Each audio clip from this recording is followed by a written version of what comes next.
CHEK Podcasts.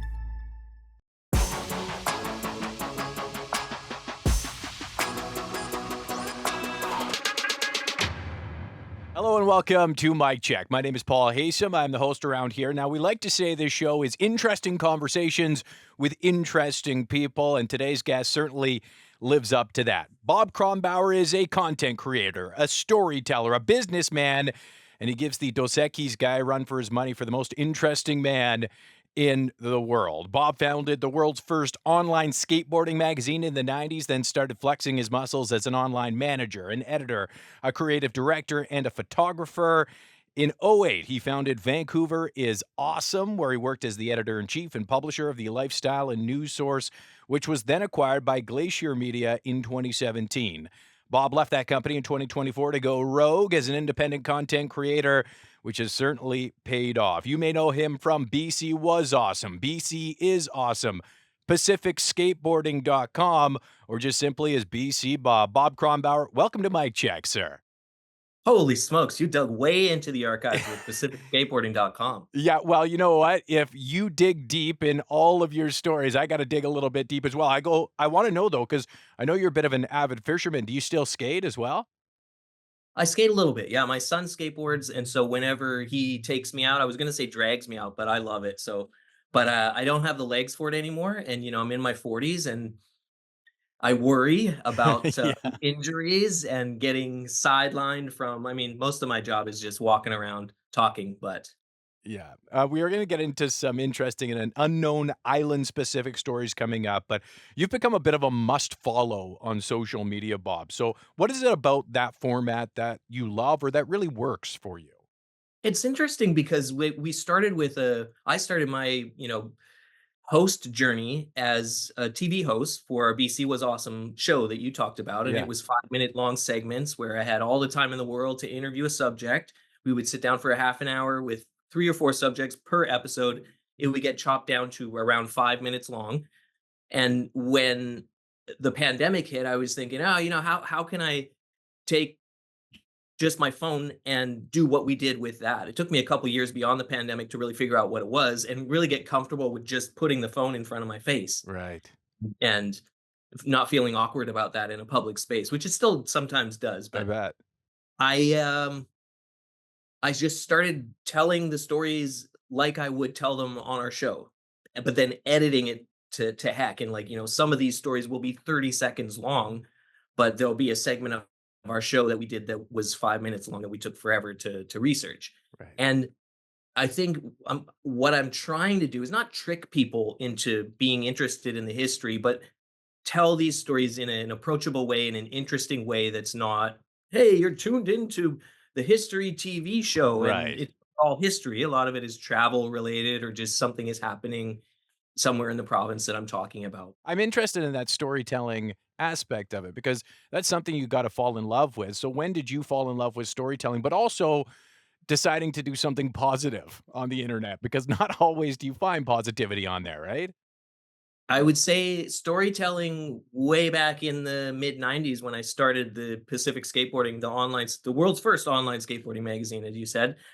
And after that, the positive stuff was when I moved back to Vancouver from Los Angeles because Right. that skateboarding journey took me to LA. I worked for Girl Skateboards for a while doing their website called Crail Tap that they Yeah. still do, and storytelling on that as well. And it's just different formats of storytelling, I guess. But when I moved back to Vancouver in 2004, I was super excited to be here. And all I was seeing was negativity, and No Fun City was popping up. And I had moved back from LA because I had loved it here.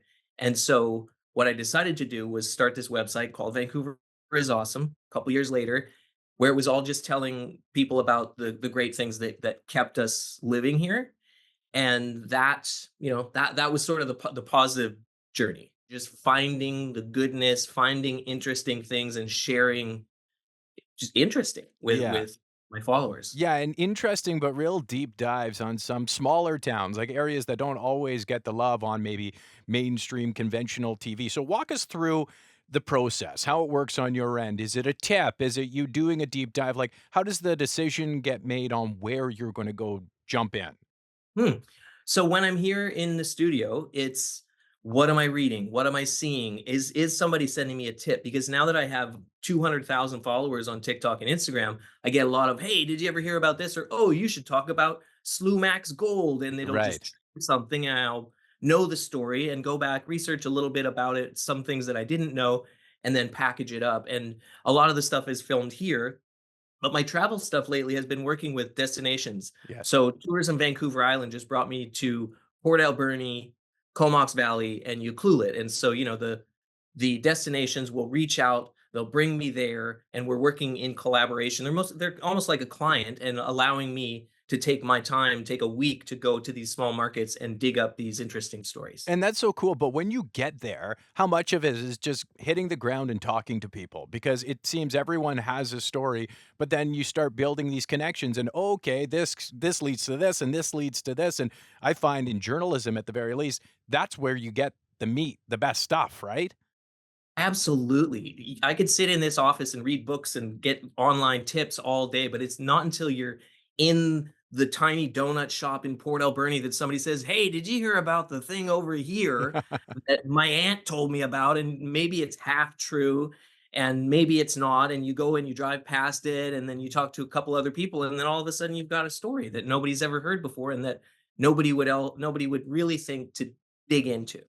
What's your target audience? Because I think that, you have a lot of young people who are following you, but probably some older people who are saying, "Yeah, like I've been wanting to hear this story told on mainstream media, but I've found it here and now it's being told." So, do you have a target audience or do you just kind of tell the story and hope it lands with wherever it lands?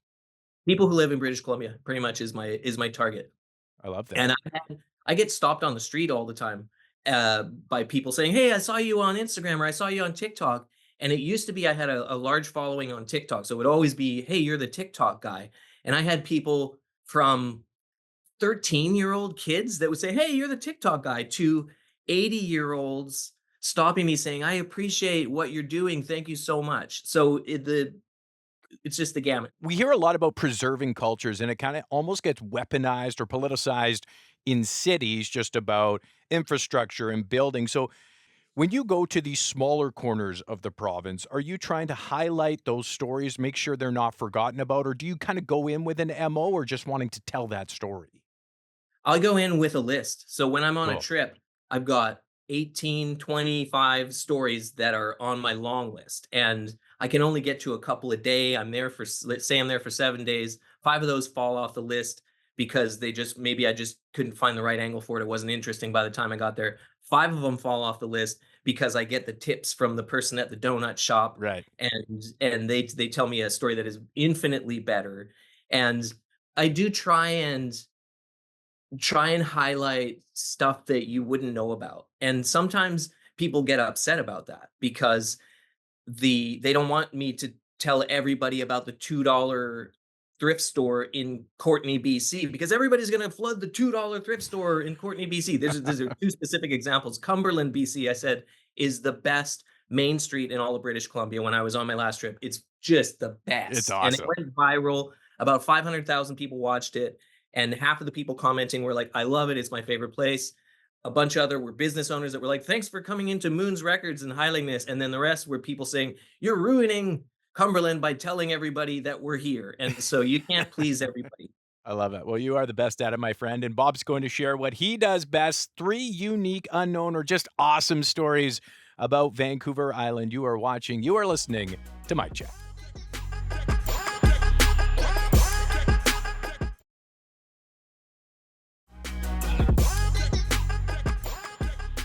Did you know that there's a downed World War II plane that you can hike to near Tofino? Of course you knew that. Everybody knows that. But did you also know that there is a shipwreck that nobody even knows what it is near Ucluelet? This is it, right behind me.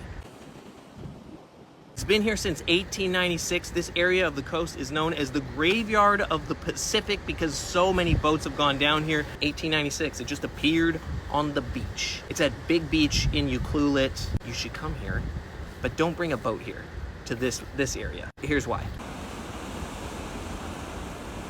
Sketchy, and now you know.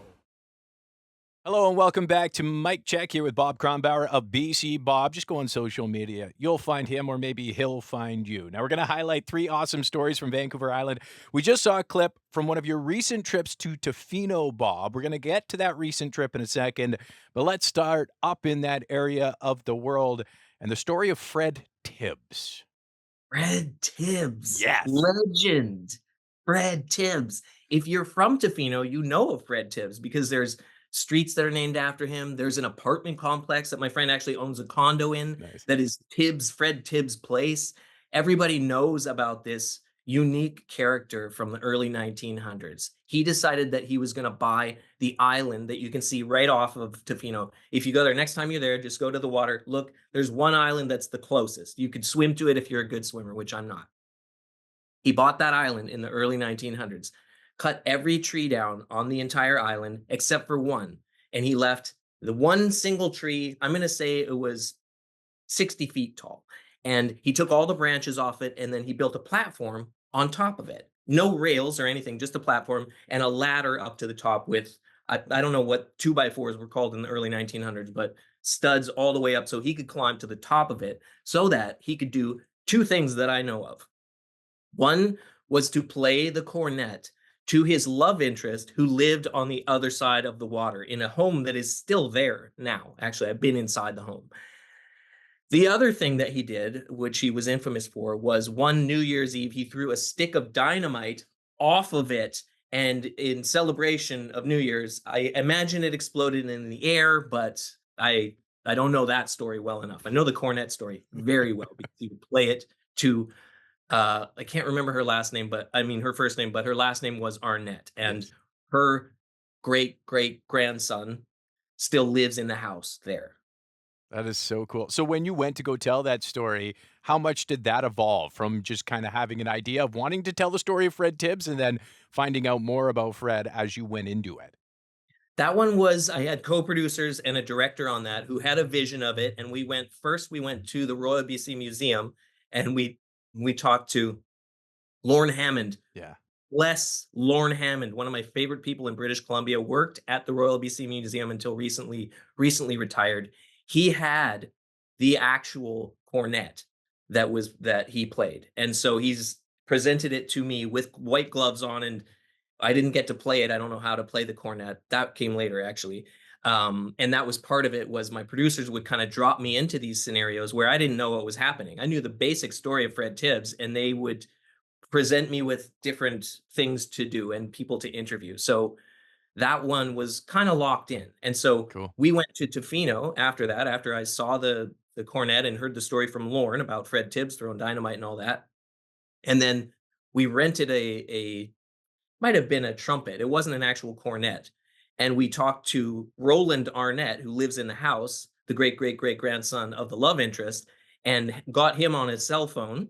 And I went over to the island and played the cornet, not from the top of a tree, but just from the thing, just to see if it would travel across the water. And it did, clear as day. He was thrilled. He was so excited about it. And Oh, man. we proved that you could hear it. It's so cool. And I'm sure that a lot of people who even probably live in that area of the world are hearing that story or learning more about Fred Tibbs and thinking, that's so cool. And so when they look over to that island, they remember that story. Let's jump now to the 1950s and something I wasn't familiar with until you sent me the list yesterday.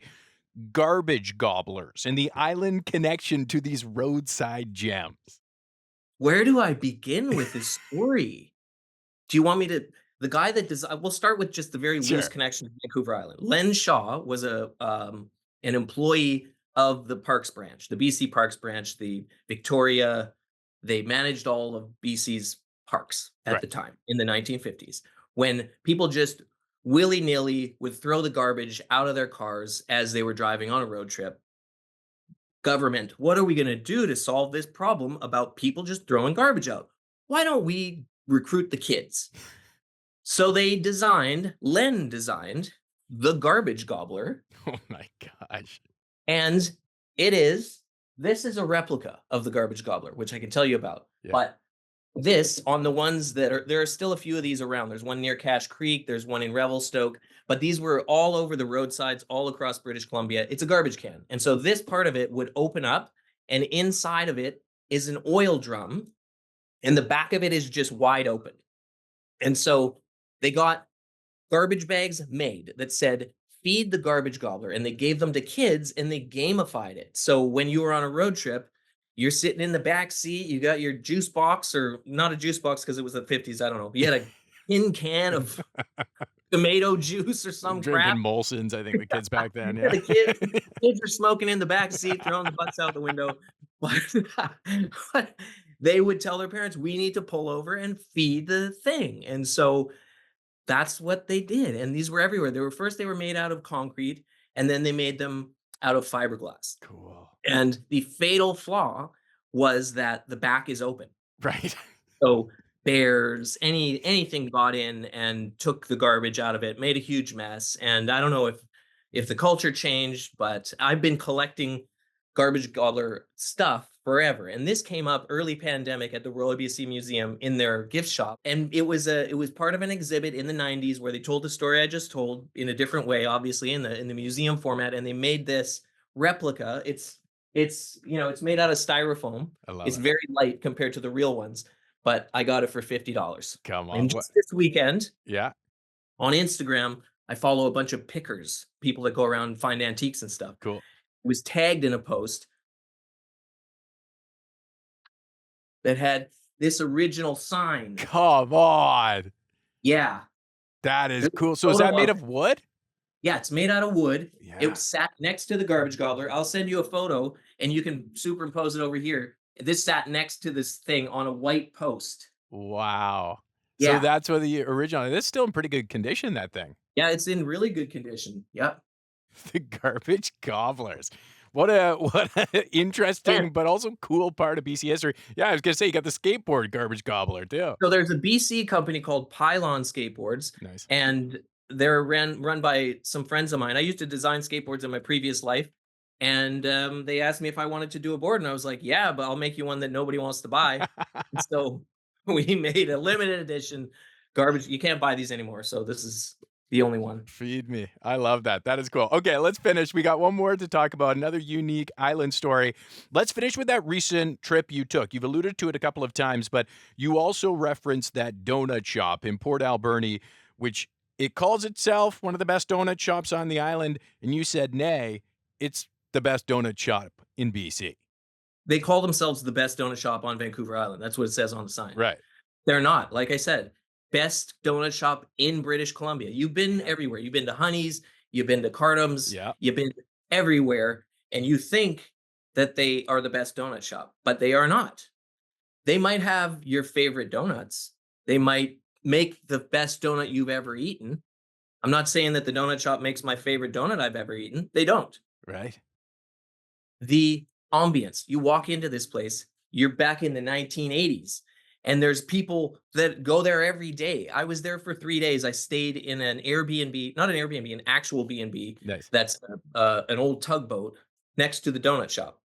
And every day I went in and I just kind of lurked around, because I didn't have much to do. I'm there for 3 days. People come in, the same people come in every single day. "Hey, buddy, how you doing? Blah, blah, blah, blah, It's blah." the And they make the best. donuts in the little shop. It's almost like the mini donuts at the P&E. Yeah. They've got a little line where the donuts drop in.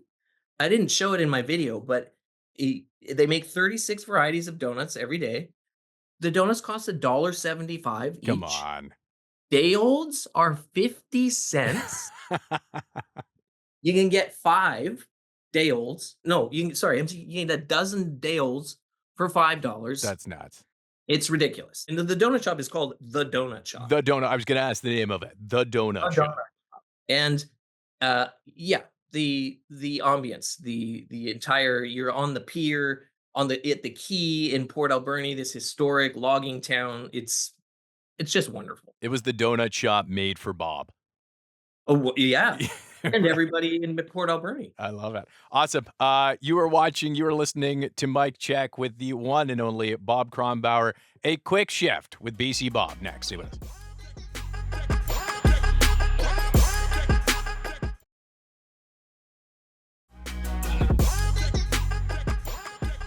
Hello, welcome back to Mike Check. My name is Paul Hayson. We've got the one and only Bob Kronbauer on the show today. Bob, are you ready for a quick shift, sir?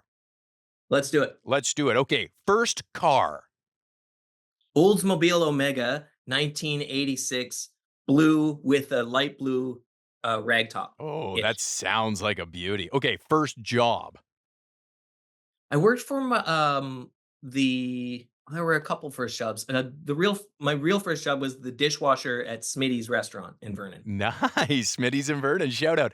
Your personal favorite follow on social media. Who I follow? Your personal favorite. Danger Bean. He's a Vancouver comedian. He doesn't do Vancouver or BC specific stuff. He just is hilarious and I love him. Coolest small town on Vancouver Island. I'm gonna say Cumberland because I was just Nice. there and the main street is really it is the coolest. So yeah, Cumberland. Cumberland's awesome. Great fishing up in that area as well. Better feeling landing your first kickflip or getting a hot tip on a new hidden gem in BC? You can't beat landing a first kickflip. You earn that. Yeah, you do earn that. A number of times people have confused me for you. One, has that ever happened the other way? And two, do you take that as a compliment? That's question. Nobody's ever mistaken me for you. But now looking at you, we do look I think if similar. I'm wearing a hat or a beanie or a toque or whatever, then yes, I get it. But I got to tell you, people come up to me all the time. The wonderful lady at the desk at Commonwealth Pool, the gym there, she is a Uh-huh. huge BC Bob fan. So I get so many accolades for all the things. She's like, "Hey, I love the recent trip stuff. It was great." And I just, at this point, I say thanks. That's amazing. I should give you some of my business cards. You start handing them out. Yeah, but anyways, I don't personally see it, but some people do. So I Well, will. we also look like Ewan McGregor because people have asked me if I was Ewan McGregor once. Okay, well then that goes into my next question. Movie about your life. Who's playing Bob? That's definitely Ewan McGregor. Yeah. Really? Okay, Charlie Day, I sometimes get as well from Hmm. Always Sunny. Yeah, but maybe that's more me than you. Who knows? Best advice you have ever received. Don't take yourself too seriously. Megan Baltimore from Girl Skateboards told me that many years ago, decades ago. And if you just don't take yourself or anything too seriously. How can people find you, Bob? Just look up BC Bob on Instagram or TikTok or my online store where you can buy stuff like this shirt. If I don't mind to plug myself, Go for it. bcbob.ca is my website. And I have a weekly newsletter that I send out that I really love writing lately. And You can what's sign up. next? What's next on the hit list? Maybe on the island or somewhere else in BC? I'm going to Vernon to do some Halloween stories, and I'm doing Burnaby Halloween stories tomorrow. Awesome. Well, you are a man with a plan and you always get it done. Hey, thanks for coming on the show. It's always a pleasure chatting with you. Thank you, Paul. I appreciate that. That has been Bob Kronbauer, and that's been another episode of Mike Check. Thank you for watching. Thank you for listening. Remember, you can watch or listen anytime on the Check Plus app. Until we chat again.